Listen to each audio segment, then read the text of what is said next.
Hello friends, I am your study mate Sarika Ramola और आज हम करने वाले हैं हिंदी का एक प्रैक्टिस सेट जो बहुत इंपॉर्टेंट है। इससे पहले मैं आपको बता दूं कि जो उत्तराखंड में आने वाले सभी एग्जाम हैं उसको अगर आप प्लेलिस्ट में जाके देखेंगे तो मैंने हिंदी का लगभग पूरा सिलेबस करवा रखा है। देवनागरी लिपि का और हिंदी का विकास किस प्रकार से हुआ वो एक अलग सा टॉपिक है, उसमें डिटेल से मैंने बता रखा है। और आज मैं जो क्वेश्चन है वो भी ला रखी हूँ देवनागरी लिपि से और हिंदी भाषा से संबंधित महत्वपूर्ण क्वेश्चन है। तो आप लोग वीडियो को पूरा देखिएगा। वीडियो पसंद आता है तो उसे लाइक और शेयर जरूर कीजिए। चलिए पहला क्वेश्चन देख लेते हैं। पहला क्वेश्चन है, देवनागरी लिपि का विकास किस लिपि से हुआ है। ठीक है, तो राइट आंसर क्या हो जाएगा, ब्राह्मी लिपि इसका राइट आंसर हो जाएगा।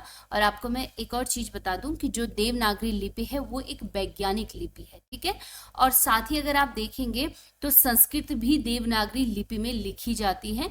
इसके अलावा अगर आप देखेंगे तो इसका जो सबसे पहले प्रयोग किया था, ठीक है, गुजरात नरेश जय भट्ट के द्वारा इसके जो शिलालेख थे उसमें किया गया था। ठीक है, चलिए नेक्स्ट है, निम्न में से कौन सी विशेषता देवनागरी लिपि की नहीं है। ठीक है, नहीं पूछा गया है। तो मैं आपको हमेशा कहती हूँ कि जब भी क्वेश्चन करें तो उसमें पूछा क्या गया है उसको आपने ध्यान देना है। ठीक है, तो इसमें नहीं पूछा गया है, एक एक करके पढ़ लेते हैं कौन सी इसकी विशेषता नहीं है। पहला है, इनमें एक ध्वनि के लिए एक ही प्रतीक है, तो ये भी बिल्कुल सही है।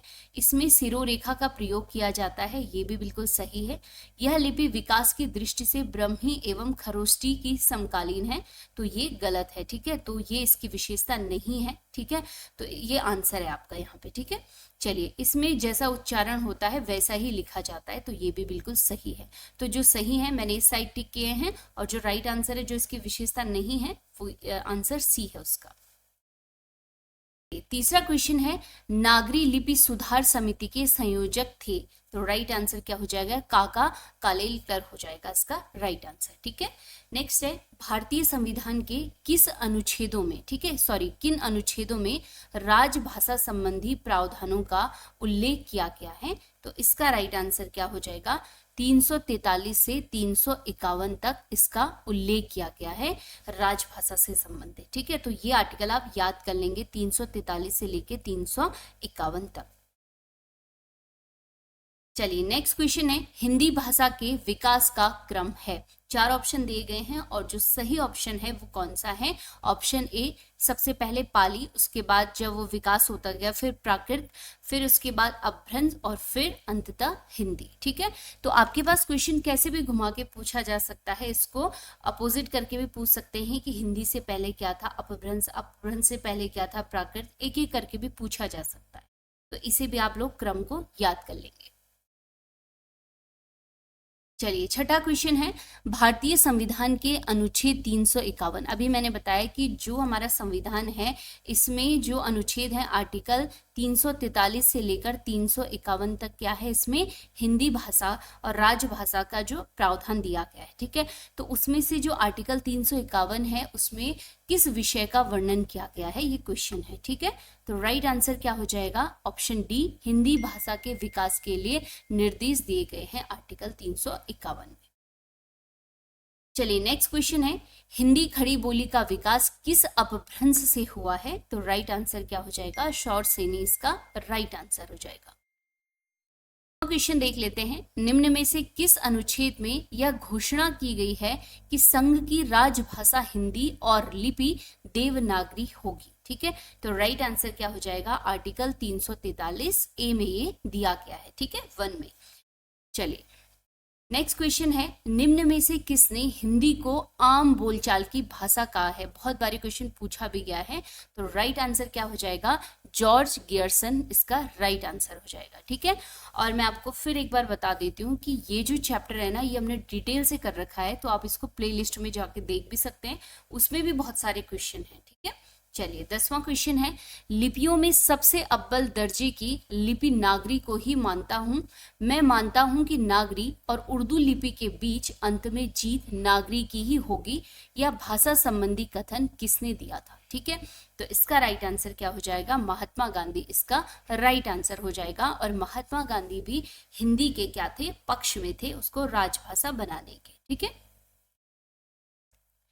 नेक्स्ट क्वेश्चन है, निम्न में से देववाणी कहा जाता है, तो राइट आंसर क्या हो जाएगा, संस्कृत इसका राइट आंसर हो जाएगा। और एक बात और याद रखिएगा कि अगर आपके पास क्वेश्चन आता है कि हिंदी की आदि जननी किसे कहा जाता है, तो उसका आंसर भी क्या हो जाएगा, संस्कृत हो जाएगा। ठीक है। प्रश्न नंबर 12 है, भगवान बुद्ध के सारे उपदेश किस भाषा में दिए गए हैं। और बहुत बार ये क्वेश्चन पूछे जाते हैं। ठीक है, तो भगवान बुद्ध ने अपने सारे उपदेश दिए थे पाली भाषा में। और अगर आपके पास क्वेश्चन आता है कि महावीर ने, ठीक है, जैन धर्म के महावीर ने किस भाषा में अपने उपदेश दिए हैं, तो तब प्राकृत भाषा इसका राइट आंसर हो जाता। ठीक है, तो अभी भगवान बुद्ध का क्या हो जाएगा, पाली भाषा। चलिए नेक्स्ट है, प्रथम राजभाषा आयोग के अध्यक्ष कौन थे। और बहुत बार ये क्वेश्चन पूछा गया है। जो प्रथम भाषा आयोग था, राजभाषा आयोग सॉरी, उसकी स्थापना हुई थी 1955 में। और उसके जो अध्यक्ष थे वो थे बीजी खेर थे। यहाँ पे मैंने उनका पूरा नाम लिखा है, बाल गंगाधर खेर इनका पूरा नाम लिखा है। ठीक है, तो राइट आंसर क्या है, बाल गंगाधर खेर। नेक्स्ट क्वेश्चन है, मैथिली किस उपभाषा की प्रमुख बोली है। तो राइट आंसर क्या हो जाएगा, बिहारी इसका राइट आंसर हो जाएगा। ठीक है, भोजपुरी, मगही और जो मैथिली है ये बिहारी उपभाषा की बोलियां हैं। और साथ ही कहाँ बोली जाती है, बिहार में। तो ऐसे क्वेश्चन भी बहुत बार पूछे जाते हैं, किस उपभाषा के हैं और किस क्षेत्र में बोली जाती है। ठीक है, वैसे ही क्वेश्चन है 15वां क्वेश्चन भी उसी से रिलेटेड है। निम्न बोलियों में से कौन सा सही सुमेलित नहीं है। ठीक है, पहला है बघेली, जो कि बघेलखंड क्षेत्र में बोली जाती है, बिल्कुल सही है। बांगरू, ये हरियाणा और दिल्ली का देहाती भाग है, ये भी सही है, यहीं पे बोली जाती है। मेवाती बोली जाती है उत्तरी राजस्थान में। और ऑप्शन डी जो है वो सुमेलित नहीं है, क्योंकि गढ़वाली जो बोली है वो बोली जाती है कहाँ पे, गढ़वाल क्षेत्र में, ना कि कुमाऊं क्षेत्र में। कुमाऊनी कुमाऊं क्षेत्र में बोली जाती है। ठीक है, चलिए नेक्स्ट है, विश्व हिंदी दिवस कब मनाया जाता है। तो राइट आंसर क्या हो जाएगा, 10 जनवरी इसका राइट आंसर हो जाएगा। और यहीं पर ध्यान रखिएगा कि जो विश्व हिंदी सम्मेलन हुआ था प्रथम, वो हुआ था 10 जनवरी 1975 को, कहाँ पे, नागपुर में। ठीक है, और अगर आपके पास क्वेश्चन आएगा कि राष्ट्रीय हिंदी दिवस कब मनाया जाता है, तब आंसर कितना आ जाएगा, 14 सितंबर आ जाएगा। क्योंकि हमारी संविधान सभा ने 14 सितंबर 1949 को हिंदी को राजभाषा का दर्जा दिया था। ठीक है, इसे याद रखेंगे। 17वां क्वेश्चन है, इंसा उल्लाह खां द्वारा रचित रानी केतकी की कहानी का दूसरा नाम क्या है। तो राइट आंसर क्या हो जाएगा, उदयभान चरित इसका राइट आंसर हो जाएगा। ठीक है, चलिए इसी के साथ मैं आपको एक चीज बता दूं कि यहाँ पे क्वेश्चन पूछा जाता है कि हिंदी की प्रथम गद्य रचना कौन सी है, तो वो भी कौन सी मानी जाती है, रानी केतकी की कहानी। ठीक है, और इसके राइटर भी बहुत बार पूछे जाते हैं। 18वां क्वेश्चन है, निम्न में से कौन भारोपीय परिवार की भाषा नहीं है। ठीक है, तो राइट आंसर क्या हो जाएगा, इन चारों में से मलयालम हो जाएगा। क्योंकि जो मलयालम है वो द्रविड़ भाषा परिवार की भाषा है। ठीक है, इसे ध्यान रखिएगा। और जो मलयालम है मुख्यतः कहाँ बोली जाती है, केरल में। ठीक है, चलिए 19वां क्वेश्चन है, भाषा के आधार पर भारतीय राज्यों की पुनः संरचना कब की गई। तो राइट आंसर क्या हो जाएगा, 1956 इसका राइट आंसर हो जाएगा।